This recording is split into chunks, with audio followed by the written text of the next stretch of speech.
Правото на децата на соодветно образование и здравствена заштита, правото на здрава животна средина и чист воздух се темите на кои се дискутирало во собранието, но не доволно.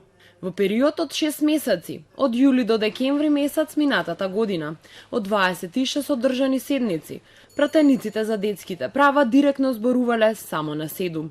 Овие статистики од извештајот на детската амбасада Меѓаши, која ја следело работата на собранието и собраниските комисии, покажува дека тоа не е ни третина од вкупниот број на одржаните седници.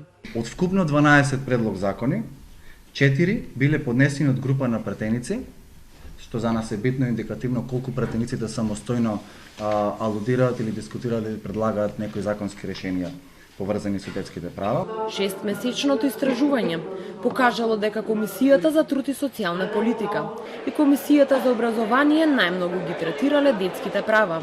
Во текот на работата на собранието често се споменувало загадувањето на воздухот, кое е ризично за квалитетот на животот на децата. Тоа било така декларативно, да не кажем популистичко, без притоа пратениците да барат конкретни мерки, да се воведат европски регулативи, бидејќи целиме кон Европска унија, за да се загарантира правото на живот на детето, кога знаеме дека 3.500 луѓе годишно умираат и дека секој второ дете има проблем со респираторни болести.